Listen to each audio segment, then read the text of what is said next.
नमस्कार। सनातन धर्म यात्रा में आप सबका स्वागत है। राष्ट्र के युवा संत परम पूज्य भाई श्री संतोष सागर जी महाराज का एक दिव्य अनुपम संकल्प सनातन धर्म यात्रा के माध्यम से पूरे राजस्थान के 33 जिलों की यात्रा, और इस यात्रा में उन्होंने 4 प्रकल्प तैयार किए हैं। प्रातः जिस क्षेत्र में सनातन धर्म यात्रा होती है वहाँ पर हमारी सनातन संस्कृति का प्राचीनतम जो सिद्धांत है वैदिक यज्ञ, उसके बाद में भाई श्री यज्ञ के बाद में 9 से 11 बजे तक जिस तरह में यात्रा होती है, उस क्षेत्र के विभिन्न विद्यालयों में जाकर स्कूली छात्र छात्राओं को यानी बच्चों और युवाओं को अपने अमृतमय वचनों से संबोधित करते हैं और निःशुल्क गीता का वितरण करते हैं। और 3 बजे से 7 बजे तक भाई श्री संतोष सागर जी महाराज श्रीमद् भागवत कथा ज्ञान यज्ञ के माध्यम से वहाँ पर उपस्थित भक्तजनों को अपने बच्चों के प्रति, अपने समाज के प्रति, अपने राष्ट्र के प्रति कर्तव्यों का बोध करवाते हैं। और इसी अवधि में आधे घंटे तक संत महात्माओं का आगमन होता है, वो भी अपने सानिध्य प्रदान करते हैं और सभी को अपने अमृतमय वचनों से लाभान्वित करते हैं। और रात्रि में राष्ट्रवादी भजनों की प्रस्तुतियाँ होती है। एक दिव्य यात्रा का छठा इस समय पड़ाव चल रहा है सीकर में, जो कि शिक्षा की नगरी कहा जाता है और वीरों की नगरी कहा जाता है। शेखावाटी का वो क्षेत्र जहाँ से सबसे ज़्यादा शहादत होती है, यानी सबसे ज़्यादा सैनिक कहीं से निकलते हैं तो इसी क्षेत्र से निकलते हैं। और इसी क्षेत्र में आज महाराज श्री के सनातन धर्म यात्रा का छठा दिवस है और आज वो पहुँचे हैं राजस्थान के सबसे बड़ी कोचिंग इंस्टीट्यूट CLC में। CLC के बारे में कहा जाता है कि ये डॉक्टर और इंजीनियर की फैक्ट्री है। गाँव से डॉक्टर और इंजीनियर निकालना CLC के मैनेजिंग डायरेक्टर सरवणजीत चौधरी का एक संकल्प है। और आज सनातन धर्म यात्रा सीकर के CLC में पहुंची है और निश्चित रूप से 5000 बच्चों को भाई श्री संतोष सागर जी महाराज ने यहाँ पर संकल्पित किया है गीता पढ़ने के लिए और अपने सुंदर अमृतमय वचनों से बच्चों का मार्गदर्शन किया है। और निश्चित रूप से CLC का आज का ये कार्यक्रम सनातन धर्म यात्रा का एक दिव्य कार्यक्रम है। सर ने बताया भी, संतोष सागर जी महाराज जो एक संकल्पना लेकर आए हैं कि राजस्थान के 33 जिलों में लगभग 1 लाख से ज़्यादा विद्यार्थियों के मध्य इस गीता के पाठ का गुणगान करेंगे, इसकी महिमा को बिखेरेंगे, तो अपने आप में बड़ी संकल्पना है। और आपको भी उतने ही आत्मविश्वास के साथ आत्मसात होकर इस गीता के पाठ का गुणगान करना है। मैं परम पूज्य भाई श्री संतोष सागर जी महाराज से और पीयूष जी महाराज के पावन श्री चरणों में नमन करते हुए साथ को भी सुनेंगे, लेकिन पहले मैं पूज्य भाई श्री संतोष सागर जी महाराज से एक ऐसी कुछ बातें आपको बताएंगे। मैं गारंटी लेता हूं आपका जीवन बदल जाएगा, आपके जीवन को वो मार्ग मिल जाएगा जिससे आप केवल डॉक्टर इंजीनियर नहीं बनेंगे, अपने जीवन का आनंद लेंगे, जीवन का सुख प्राप्त करेंगे।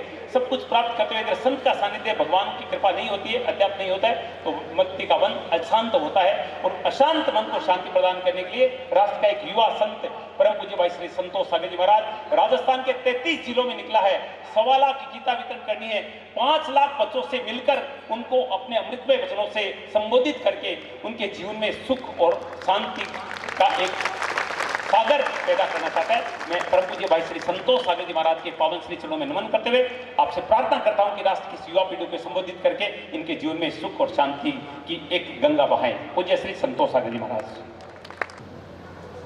जन्मांधस्य यतोऽन्वयादितरतश्चार्थेष्वभिज्ञस्वराट् तेने ब्रह्महृदायाधिकवये मुह्यन्ति यत्सूरयः तेजो वारिमृदां यथा विनिमयो यत्र सर्वो मृषा धाम्ना स्वेन सदा निरस्तकुहकं सत्यं परं धीमहि अखण्डमण्डलाकारं व्याप्तं येन चराचरं तत्पदं दर्शितं येन तस्मै श्री गुरुवे नमः।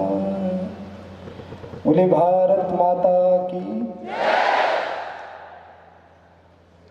आप लोगों का जोश देखकर मुझे भी जोश आ रहा है।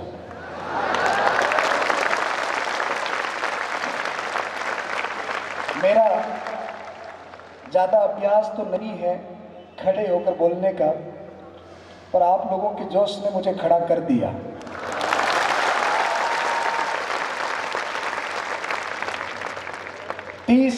मिनट का समय मुझे मिला है, और ये 30 मिनट का समय मेरे लिए तो बहुत ही अनमोल है। और मैं इस CLC का कितना आभार प्रकट करूं वो कम होगा। आप CLC ग्रुप को मेरा बहुत बहुत साधुवाद कि आपने मुझे ऐसा अवसर दिया।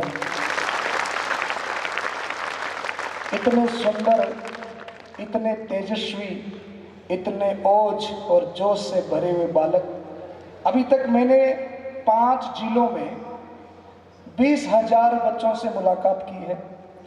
बड़े बड़े ऑडिटोरियम में, बड़े बड़े स्कूल कॉलेजों में, एकेडमी में कार्यक्रम किए हैं, पर ऐसा जोश पहली बार देख रहा हूँ।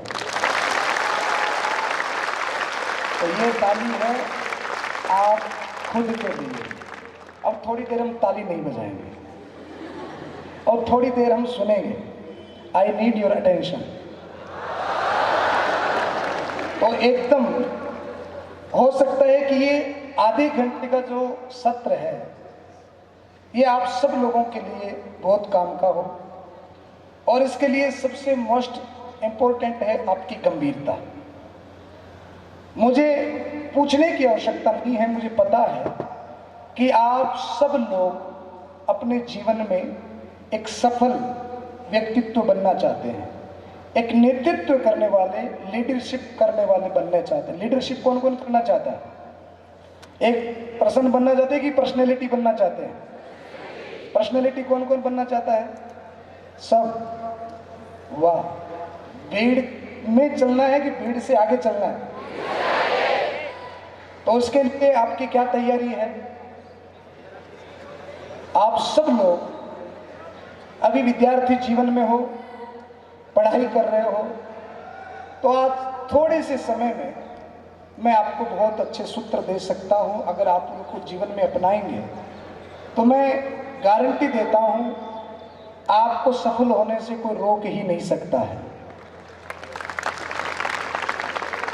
सफलता के लिए सबसे मोस्ट इंपोर्टेंट चीज है इंटरेस्ट। क्या है? जो काम आप कर रहे हो, आप अभी पढ़ाई कर रहे हो, तो पढ़ाई में सबसे जरूरी चीज है कि आप जो कर रहे हो आपको उसमें इंटरेस्ट है कि नहीं है। आपको वो अच्छा लग रहा है। एक तो टीचर से जबरदस्ती कहे कि यार तूने होमवर्क नहीं किया, तू पढ़ता नहीं है, घर पे कभी पापा कहे कि मम्मी कहे, इसका मतलब है कि आपका इंटरेस्ट उसमें नहीं है। इंटरेस्ट से ट्रस्ट डेवलप होता है और ट्रस्ट से कॉन्फिडेंस डेवलप होता है। तो सफलता के लिए सबसे मोस्ट इंपोर्टेंट चीज है वो है कॉन्फिडेंस, आत्मविश्वास। तो सबसे पहली चीज सूत्र यह है कि जो काम हम कर रहे हैं, आपको पता सनातन धर्म में जीवन को कितने भागों में बांटा है? 4 भागों में बांटा है।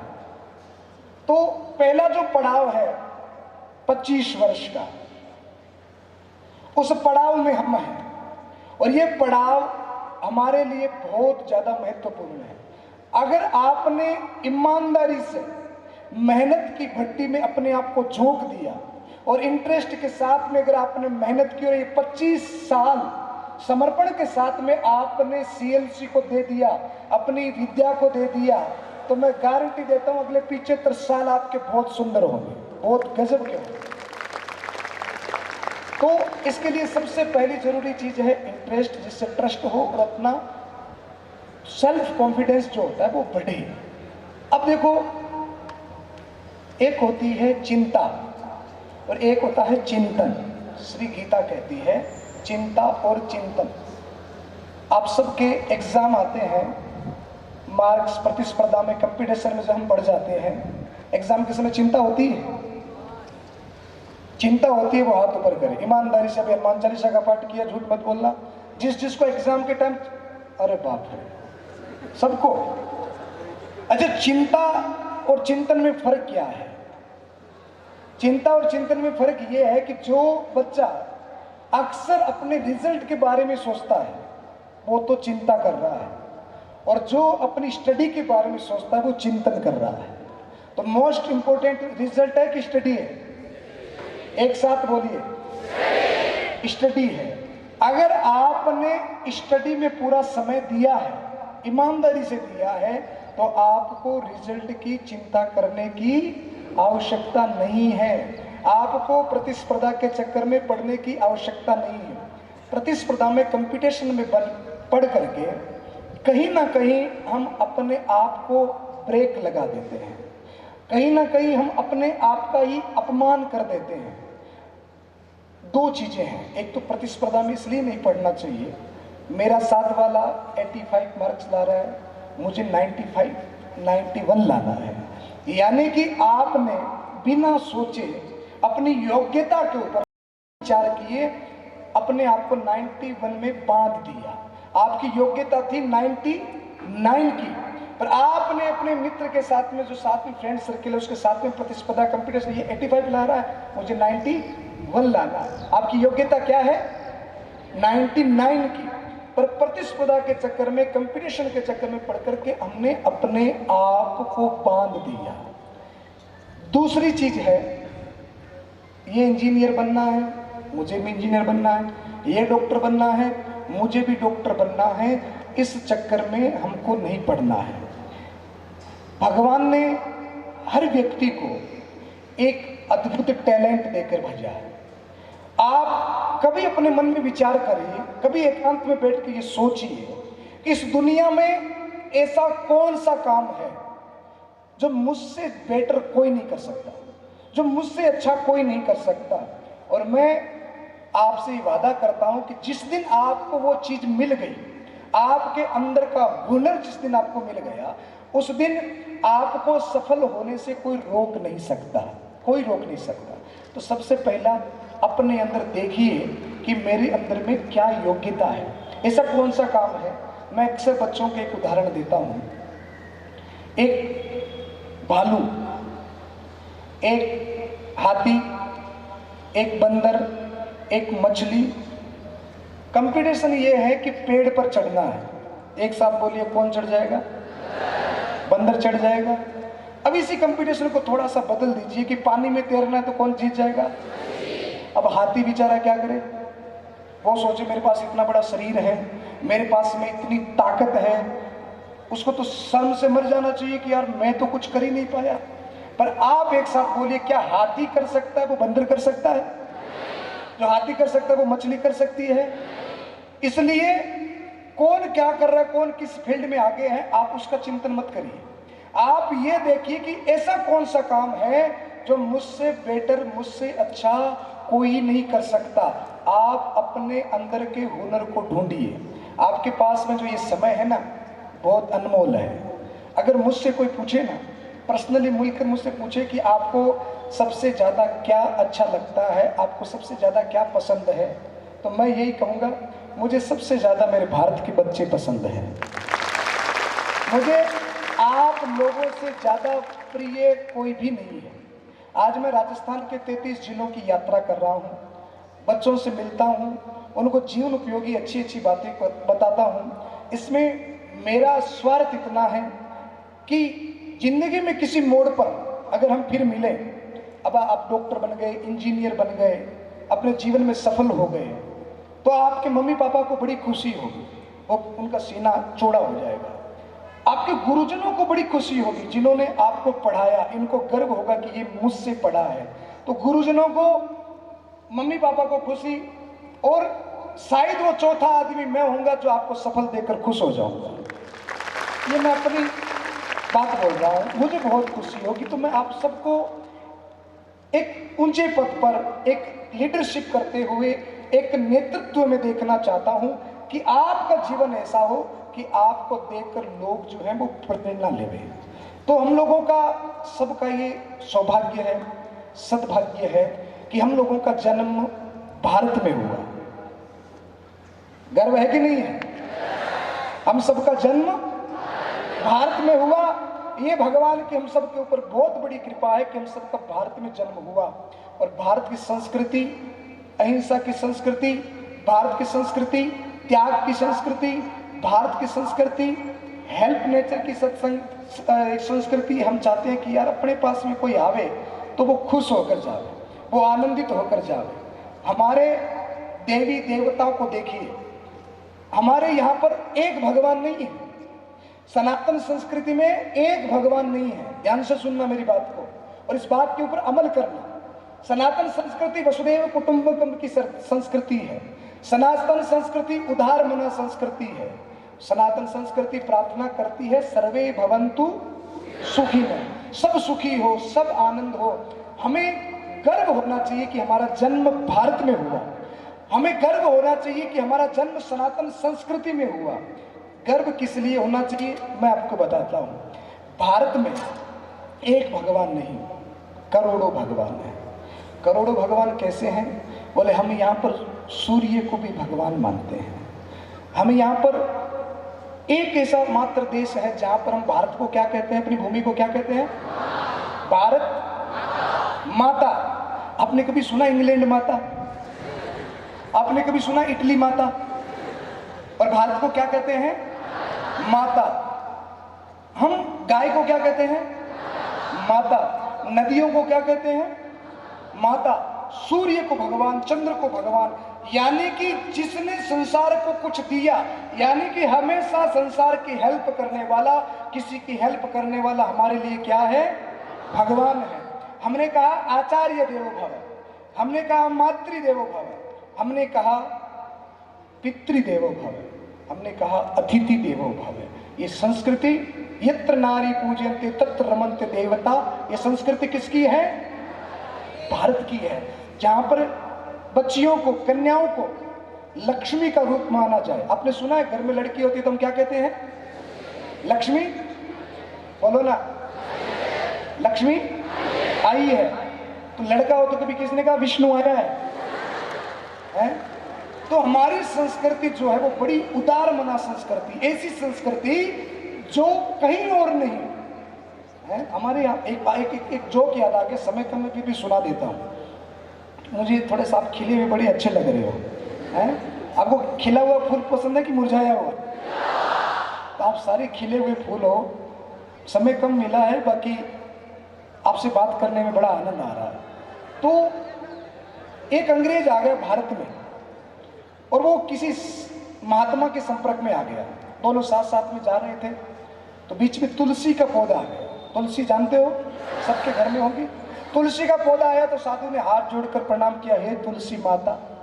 अंग्रेज ने कहा व्हाट इज दिस, तुम लोग तो पागल हो, तुम एक पेड़ को माता कहकर प्रणाम कर रहे हो। अंग्रेज के हाथ में डंडा था, तुलसी के पेड़ को झाड़ दिया। साधु को बड़ा गुस्सा आया, भारतीयों से पंगा। साधु आगे बढ़ा तो एक ऐसा पेड़ जिसको शायद नागफणी कहते हैं, अंग्रेजी में कैटस ऐसा कुछ उसको बोलते हैं, जिस पेड़ को छूने से ही खुजली हो जाती है कि नहीं।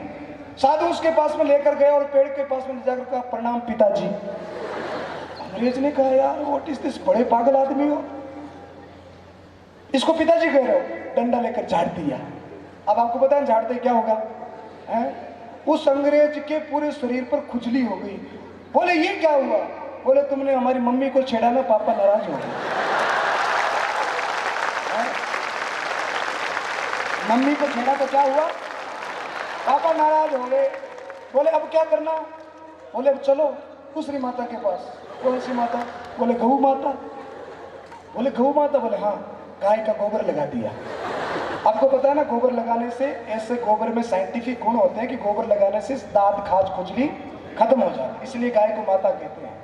उसके अंदर बहुत दिव्य दिव्य गुण है। तो बोले गोबर लगाओ, पूरे शरीर पर गोबर लगाया, कुछ ठंडक मिली। बोले अब क्या करूं, गंदा हो गया। बोले चलो कहाँ? बोले गंगा माता। गंगा माता के पास में लेकर गया। तो ये संस्कृति जहां पर नदियों को माँ कहा, प्रकृति को माँ कहा। आपको पता है हमारा कोई ऐसा देवता नहीं जिसके पास में कोई जीव जंतु पशु पक्षी न हो। हमारी संस्कृति हमें सिखाती है जीवों पर दया करना, पशु पक्षियों से प्रेम करना। ये हमारी संस्कृति, सनातन संस्कृति है। शंकर जी के पास में जाओ तो क्या है? बेल है, गले में क्या है? और गणेश जी के पास में, कार्तिकेय जी के पास में, माता दुर्गा के पास में, तो हमारे श्री कृष्ण के पास में गौ माता। तो ऐसा कोई देवता जिसके पास में कोई पशु पक्षी न हो। हमारी राधा रानी किशोरी जी को तो मोर से बहुत प्रेम था, वो मोर को पास में रखती। तो पशु पक्षियों से प्रेम करना कौन सिखाता है? हमारी संस्कृति सिखाती है। अच्छा, प्रकृति से प्रेम करना भी हमारी संस्कृति ने सिखाया। आप बोले शंकर भगवान को राजी करना तो क्या चढ़ाना है, पता है आपको? बेल पत्र चढ़ाने से भगवान शंकर राजी होते हैं। और गणेश जी को क्या चढ़ता पता है? प्रकृति में बताओ, मोदक तो प्रसाद हो गया, गणेश जी को चढ़ती है दुर्वा। किसी देवता को कोई फूल, किसी देवता को कोई फूल, सबको प्रकृति से प्रेम है, फूलों से प्रेम है, पशु पक्षियों से प्रेम है। तो ये उदार मना संस्कृति किसकी है? भारत की है। तो आप सब लोग भारत में जन्मे हैं और सीएलसी में पढ़ रहे हैं, आपसे ज्यादा भाग्यशाली कोई नहीं हो सकता। मैं अपने आप का दुर्भाग्य समझता हूं। वैसे गुरु कृपा हम पर भी बहुत रही है, पढ़ाई मिली है, पर ऐसा कैंपस, ऐसे गुरुजन, ऐसी पीली पीली ड्रेस हमको नहीं मिली। तो आप सब लोग बहुत लकी हैं जो ऐसी अच्छे स्कूल में पढ़ रहे हैं, सुंदर पढ़ाई कर रहे हैं। अब इस पढ़ाई में आपको कुछ चीजें और जोड़नी है। अगर आपको सफल होना है, अगर आपको कुछ बढ़ना है, मेरा सबसे पहला क्वेश्चन आपसे ये रहेगा, क्या जमीन से तेल निकलता है? हाथ ऊपर करें। निकलता है? अच्छा, जमीन से घी भी निकलता है? थोड़ा सोच लो, डायरेक्टली या इनडायरेक्टली, कैसे भी नहीं निकलता। अच्छा, जो घी निकलने में सहमत है वो हाथ ऊपर करे। थोड़े हैं। अब मेरी बात सुनिए, जमीन से घी भी निकलता है। जमीन में घास उगाओ, गाय को खिलाओ, क्या निकलेगा? घी निकलेगा। यानी कि उत्पादन करता कौन है? जमीन है। तो ये जो हमारी खोपड़ी है ना, ये दिमाग, ये भी एक जमीन की तरह है। इसमें आप जो लगाओगे, जो उगाओगे, वो उग जाएगा, वो आपको मिल जाएगा। जैसे भगवान ने दो आंखें, दो हाथ, नाक, सबको सेम दिया है, वैसे भगवान ने माइंड भी सबको सेम दिया कि 19-21 का फर्क, बाकी भगवान ने कोई फर्क नहीं किया। इसलिए कभी अपने आप को किसी से कम न आंकना, कभी अपने आप को किसी से कम न समझना।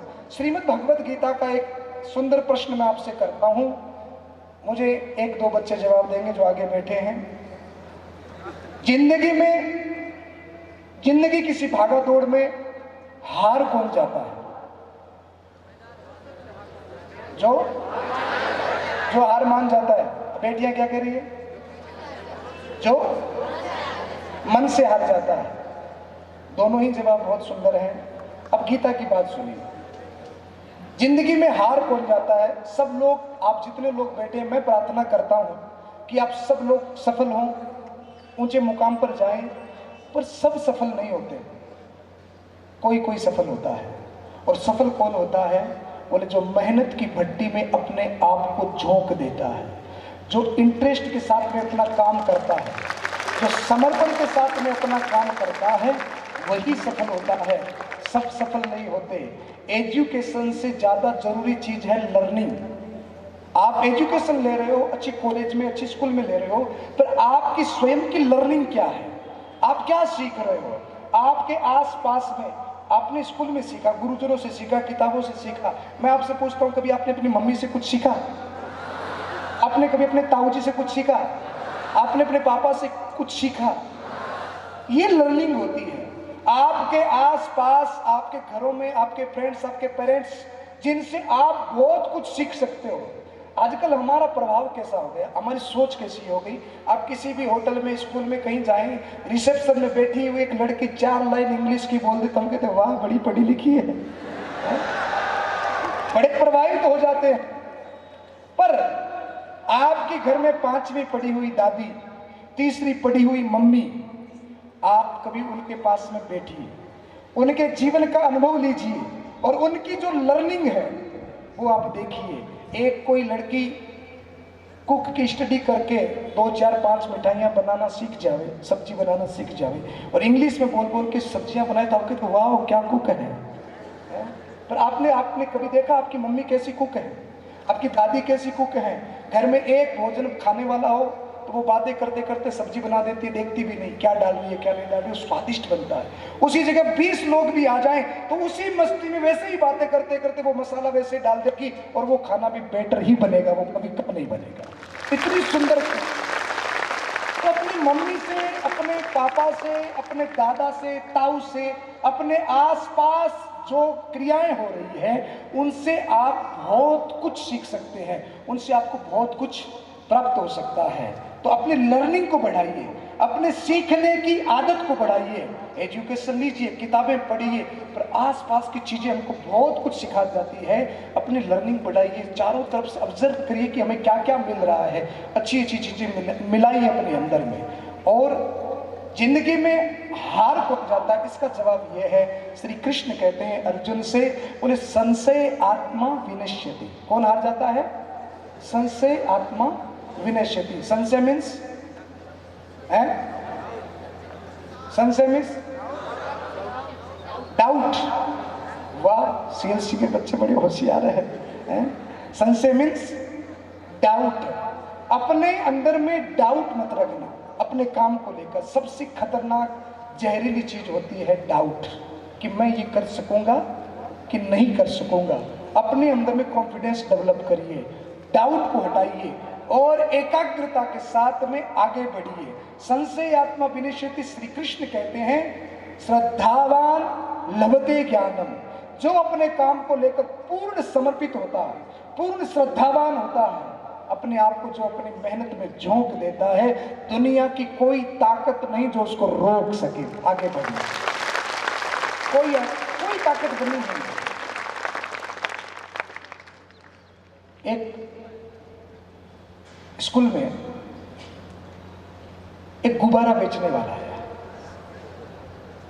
एक छोटी सी बच्ची ने पूछा, सर ये गुब्बारा उड़ता है? यस उड़ता है। सर ये येलो वाला उड़ता है? बोले यस उड़ता है। सर ये पिंक वाला? बोले ये भी उड़ता है। सर ये ब्लैक वाला? बोले ये भी उड़ता है। सर ये व्हाइट वाला? बोले ये भी उड़ता है। सर ने थक कर कहा, अरे बेटा सारे गुब्बारे उड़ते हैं, गुब्बारों को उड़ने में कलर्स का कोई रोल नहीं होता। गुब्बारा कैसे उड़ता है? बोलो। गुब्बारा उड़ता है, उसमें रोल किसका होता है? हवा का होता है। आप कौन से संप्रदाय से आते हैं, कौन से जाति से आते हैं, अमीर हैं गरीब हैं, इस कोई फर्क नहीं पड़ता। फर्क इससे पड़ता है कि आपके अंदर में करंट कितना है, आपके अंदर में ऊर्जा कितनी है, आपके अंदर में हवा कितनी है। अपनी उस हवा को डेवलप कीजिए, अपनी ताकत को पहचानिए, डाउट को हटाइए और अपने मेहनत की भट्टी में अपने आप को झोंक दीजिए, ताकि कोई आपसे पूछे, कोई आप किसी के पास जाएं तो आपका परिचय नहीं देना पड़े। एक मिनट बेटा खड़े हो, तो आप खड़े हो जाओ। क्या नाम आपका? जी सपना। सपना के लिए ताली बजाओ भाई। मेरा आपसे क्वेश्चन है, दिल्ली में एक लड़की है जिसका नाम है पूजा। क्या आप न जानते हैं? नहीं जानते? क्या वो आपको जानती है? क्यों क्यों नहीं जानते आप? जवाब दो, जो आता है वो जवाब। क्यों नहीं जानते? क्योंकि आप उससे कभी इसलिए नहीं जानते। इंदिरा गांधी को जानते हो? मिले हो आप उससे? कैसे? सपना पूजा को नहीं जानती क्योंकि उससे मिली नहीं है, पर इंदिरा गांधी को जानती है। क्यों? उसे मिली है। तो इंदिरा गांधी की अपनी एक पहचान थी, उस पहचान को बनाइए, डाउट को हटाइए, मेहनत कीजिए। इंस्टाग्राम फेसबुक 3 जगहों से फटी हुई पेंट और आधी कटिंग बाद में कर लेंगे। सबसे पहले अपने आप को देखिए कि मैं क्या कर सकता हूं, मेरे अंदर में योग्यता क्या। अब मुख्य बात बताता हूं, समय हो रहा है, ज्यादा तो नहीं हुआ सर। ये जो टेबल पड़ी है आपके सामने, कितनी टांगे इसके? 4 पैर है। यानी कि किसी भी इमारत को खड़ा करने के लिए कितने स्तंभ चाहिए? 4 स्तंभ चाहिए। तो आपको जो अपने सपनों की इमारत जो खड़ी करनी है, आज वो 4 स्तंभ मैं आपको बता रहा हूं। और इसको अपनी डायरी के पहले पेज पर लिख लेना, घर में रूम में लिख लेना और रात दिन इसको पढ़ना, इसके बारे में सोचना और कोशिश करना कि बहुत कम समय में इसको प्राप्त भी करना है। तो सबसे पहली टांग क्या है? बोले आप IIT, MBA, LLB high education प्राप्त करते हो, उस हाई एजुकेशन के लिए नर्सरी से लेकर LLB तक, MBA तक कितनी किताबें पढ़नी पड़ती है? बोलो, हजारों किताबें पढ़नी पड़ती है। तो उन हजारों किताबों को पढ़ने से क्या होता है? बोलिए, बुद्धि तेज होती है, माइंड शार्प होता है, हम मेच्योर हो जाते हैं, बुद्धिमान हो जाते हैं, बहुत कुछ सीख जाते हैं, नॉलेज डेवलप हो जाता है। तो सबसे पहली टांग क्या है? बोले सबसे पहली टांग है ज्ञान की। एक राजा जिसके पास में अस्त्र शस्त्र आयुध सोना चांदी घोड़े हाथी सब है, उस राजा की पूजा केवल उसके राष्ट्र में, उसके देश में होती है, केवल उसके गांव में, नगर में होती है। पर एक विद्वान, एक पढ़ा लिखा व्यक्ति, एक ज्ञानवान व्यक्ति, उसकी पूजा बोले पूरे विश्व में कहीं चला जाएगा तो उसकी पूजा होगी। तो सबसे पहली जरूरी चीज है, पहली टांग क्या है? ज्ञान। हमें क्या अर्जित करना है? ज्ञान। अपनी लर्निंग को बढ़ाइए, डाउट को हटाइए, रात दिन जनरल नॉलेज लीजिए, ज्ञान लीजिए कि आपके सामने कोई भी क्वेश्चन आए तो वो बोना हो जाए, वो छोटा हो जाए। आप इतने अपने ज्ञान को बढ़ाइए। और दूसरी टांग, आप अभी बच्चे हैं, कई युवा हैं, तो अभी आपके अंदर में समय आपके पास, खूब वर्जिश करिए, खूब व्यायाम करिए, दौड़ लगाइए और क्या बढ़ाइए? बाहुबल, बाजूबल। तो सबसे पहला ज्ञान बल, बोलिए सबसे पहला ज्ञान बल, दूसरा बाहुबल और तीसरा बोले जब आप पढ़ लिख कर कोई डॉक्टर, इंजीनियर, कोई उद्योगपति बन जाएगा तो आपके पास में पैसा आएगा, धन आएगा, जो बड़ा जरूरी है। धन से हम बहुत अच्छे अच्छे पुण्य कर्म कर सकते हैं, बहुत सारे लोगों की हेल्प कर सकते हैं। खूब पैसा कमाइए, खूब धन कमाइए, भारत को समृद्ध करिए, विदेशों की संपत्ति के समान, उससे भी ज्यादा। भारत तो वैसे ही संपन्न है, सोने की चिड़िया है, पर इसकी संपत्ति को और बढ़ाइए, खूब मेहनत करिए, खूब धनवान बनिए। तो तीसरा बल क्या है? धन बल। पहला, दूसरा, तीसरा धन बल। अब बताइए चौथा बल कौन सा है? वाह, मुझे CLC के बच्चों से यही उम्मीद थी। चौथा बल है आत्मबल, जो सबसे मोस्ट इंपॉर्टेंट है। जैसे हमारे शिव कुमार जी ने उदाहरण दिया, एक डॉक्टर का सुसाइड कर लिया, नाम, ख्याति, पैसा, पद सब था, क्यों मर गया? क्योंकि आत्मबल नहीं था। तो ये एक टांग निकाल जाए तो ये टिकेगी क्या? वैसे ही आत्मबल इसका आधार है। अपने आप के डाउट को हटाकर अपने आप को बलवान कीजिए। और आत्मबल को बढ़ाने के लिए मैं आज आपको एक बहुत सुंदर पुस्तक के बारे में बता रहा हूं, श्रीमद् भगवत गीता।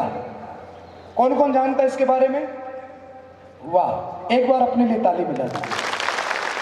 मुझे आज मेरी यात्रा का 57वां दिन है, 57, और इन 57 आज मुझे लग रहा है कि मेरा दिन सबसे ज्यादा सार्थक हुआ है आज तक।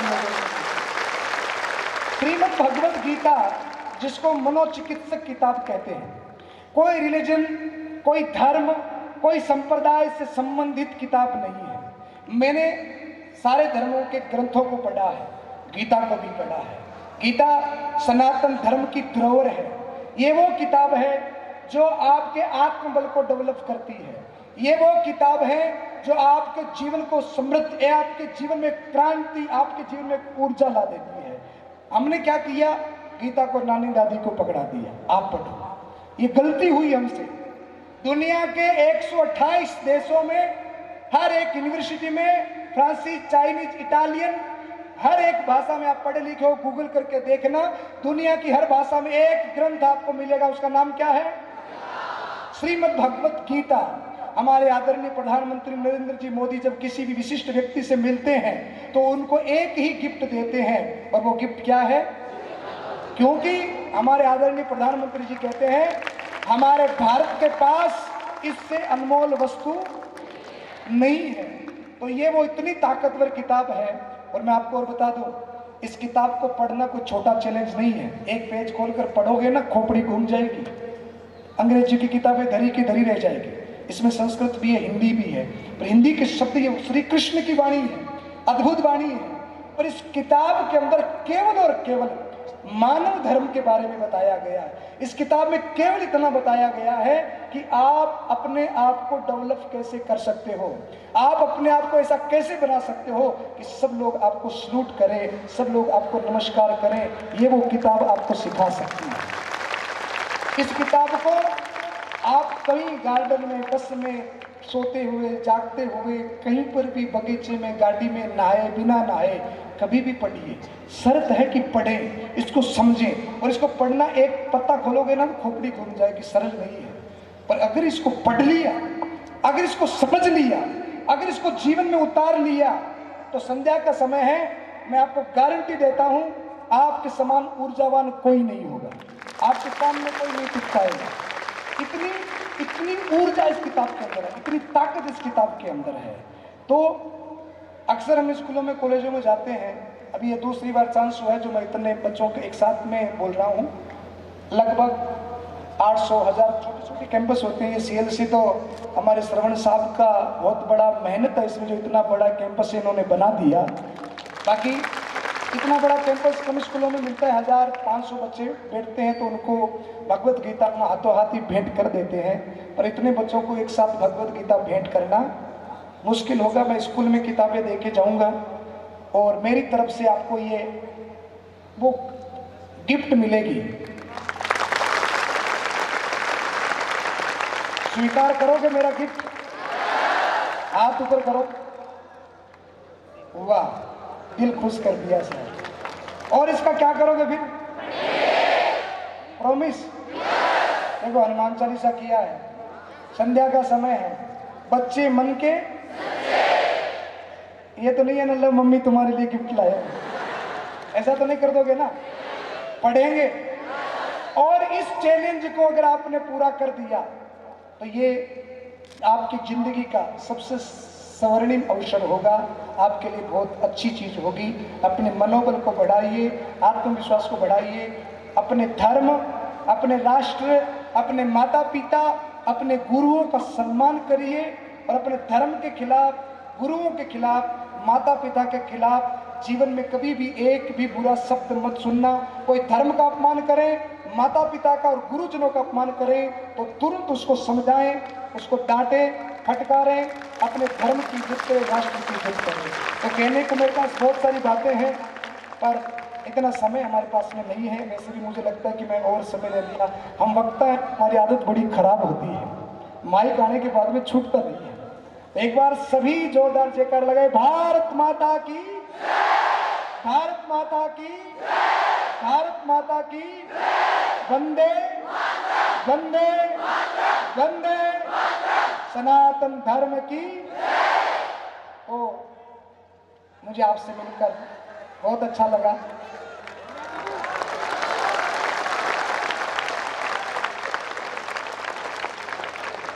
आप सबसे मिलकर इतना अच्छा लगा और आप सब अच्छे मुकाम पर जाएं, यही मेरी आशा है आप सबसे। तो मैं आप सबको पुनः एक बार प्रणाम करता हूं और CLC का धन्यवाद करता हूं। महाराज श्री, हम 55 दिनों से सनातन धर्म यात्रा में हैं। आज मुझे लग रहा है कि हमारे सामने 5000 गीता बैठी है। देखिए, एक ही कलर है, यही कलर गीता का है और यही हमारे राष्ट्र की जो भविष्य है, एक पीढ़ी है। मुझे लग रहा है कि गीता को धारण करने में CLC से आगे कोई नहीं रहेगा। भाई श्री संतोष सागर जी महाराज का YouTube चैनल है जिसका नाम इन्हीं के नाम पर है, भाई संतोष सागर जी महाराज। क्या नाम है? जोर से बोलिए एक बार। महाराज श्री ने बहुत अच्छी बातें बताई, लेकिन अब इस कार्यक्रम को हम लोग थोड़ा सा और आगे बढ़ाते हुए हम चाहेंगे कि महाराज जी का इस कार्यक्रम के माध्यम से CLC परिवार की तरफ से आप सभी का सम्मान करना चाहेंगे। बिल्कुल बिल्कुल, पहले एक बार हम आपका सम्मान कर दें सर। सुनील सर से निवेदन रहेगा कि साफा पहना के और माला पहना के महाराज जी का सम्मान करें।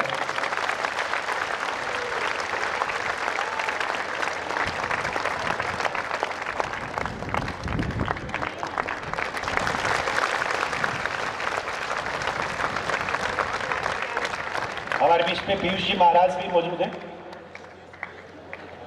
पीयूष मनु जी महाराज भी हमारे बीच में मौजूद हैं। हम चाहेंगे कि उनका भी आप माला पहना के सम्मान करें।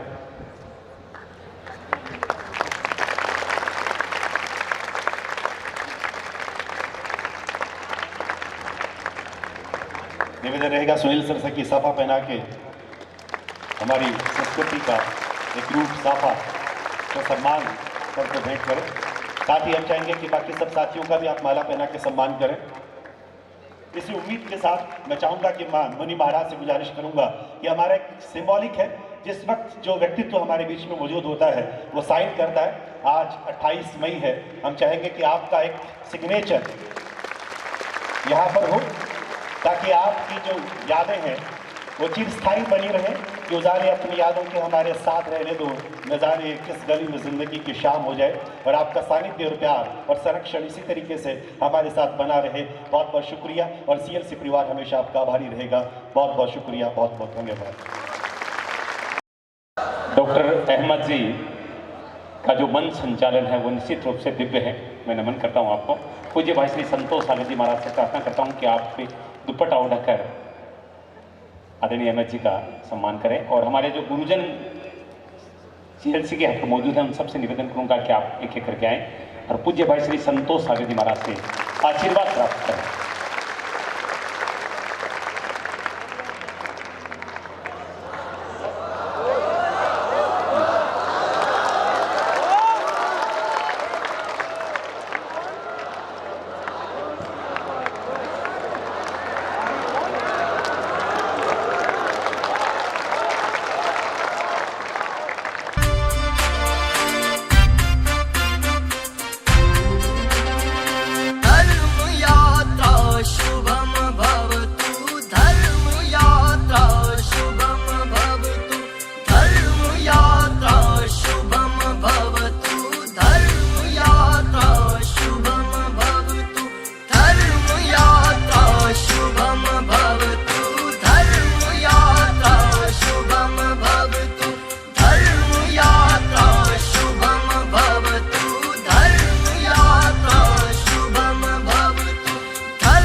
चाहे